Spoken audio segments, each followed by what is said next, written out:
Hey guys, good evening from Dhaka, Bangladesh once again. I'm going to be doing back-to-back two reviews. I have actually a lot of fragrance reviews pending from the samples or the bottles my brothers passed me. So here we're going to have two fragrance reviews. One is unisex, other one is female perfume. The first one I'm going to do is from the house of Labo, and this is a gift from my brother Fahad, who sent me a handful of samples. I think total five. I have reviewed I think two so far, and this is the third one. I will do the other two in time. So this is really loved by many people in the community, but I actually couldn't see if I'm gonna buy this because very expensive. One thing, second thing is not the price only. This perhaps was a very challenging one for me from Lelabo. I love Bergamo 22. You guys know that. So we're gonna be talking about Santal 33, I believe. Yeah. So this perfume. This is well over $300 for a big bottle. Smaller bottle you can have it for 200 something dollars. These bottles are really similar. Every single fragrance, just they put a kind of like a laboratory sticker on the top. If you see my Le Labo Bergamo 22 review, you can get an idea on the bottle. I believe they have few other bottles. I'm not quite sure. I just had few only. Not few had. I tested a few only. So this is the fragrance review is gonna be. I tested it. I almost ran out through the whole sample. I'll just give you two more wearings in the winter. So this perfume Sandal 33 is a very challenging one in my opinion. I'm gonna let you know what I think about the smell, longevity, and who is it for, season, stuff like that. I believe this is pretty much a unisex perfume. Probably good for, I think, I'm wearing it in my hand. I think I can see this wearing well in winter time. You can wear it in summer nights because the sandalwood is such a note, it works in either condition. But this fragrance reminds me of a couple of other fragrances. I'll let you know. So the perfume, they have the specialties, like if you actually finish the bottle and you take it to their lab, or let's say their what do you call, not showroom, their boutique, and you say, sir, I ran out of Santal 33, I need it to be refilled. So you don't have to purchase the full bottle. They will take off the atomizer, and they will clean up the bottle and then fill up the fragrance, and will give you another new fresh atomizer. That is pretty cool. I really like that about them, but still the price is going to be really, really high. uh, Other thing is, like, this fragrance, the bottle looks, I mean, it's very, very nice build quality in the bottle, so it is actually pretty much niche. This is a niche perfume. So the fragrance, the main player is supposed to be sandalwood. It's a Santal 33. My brother Ifran Bhai, he is crazy about this perfume. The owner of USB page, he said, brother, I'm gonna buy a full bottle of it, and he has a sample. So the thing is, he sprayed on me. I said, not quite sure.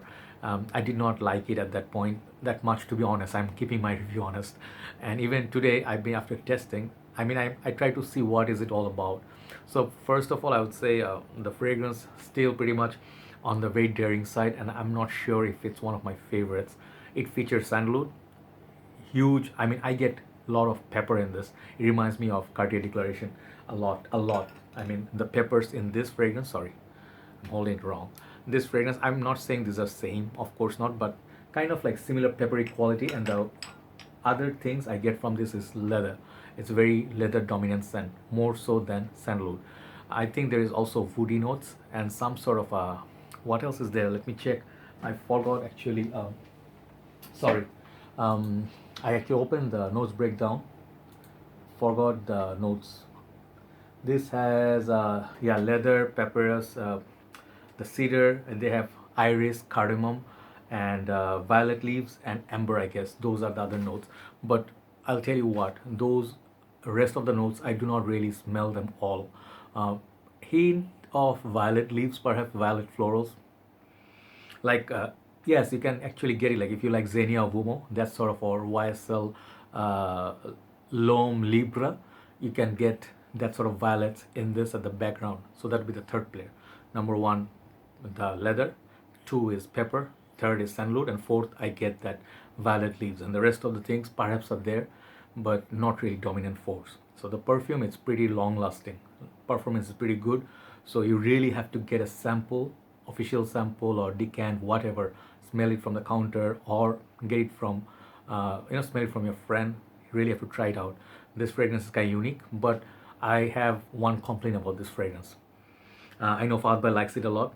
The complaint is the fragrance smells like, and I agree with one of the brothers in Fragrantica who said this also. The smell, it smells like kind of like a chemical aroma bomb. That same thing Ashton said about Jeremy's perfume, but I'm not comparing this. This is a much more better built or quality fragrance than that. But the fragrance has very little sweetness, so it's another thing many people may be turned off. There's no citrus, there's no sweetness in this, and there's no fruitiness in this. So it's a raw leather fragrance, which is covered by backed by sandalwood, kind of like violet leaves and a lot of pepper. That's to my nose. So it could be a good thing, it could be a bad thing. Some people may dig the straight up kind of chemically feel because it's made in laboratory, but I would say this fragrance is definitely a must try. Women may like it. It will really serve you well in cold weather, I guess. So I have respect for the perfume, but I will call it a pass for my liking.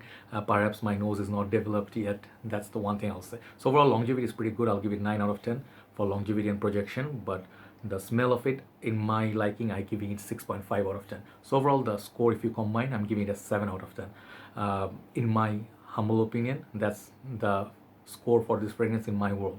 But if you try it, if you get a 10 out of 10, it's pretty much possible because fragrances are subjective. Keep it in mind. And that's the review for Labo Santal 33. Thanks for watching. I'm moving on to the second review, which is a women's perfume from House of Clinic. See ya. Bye bye.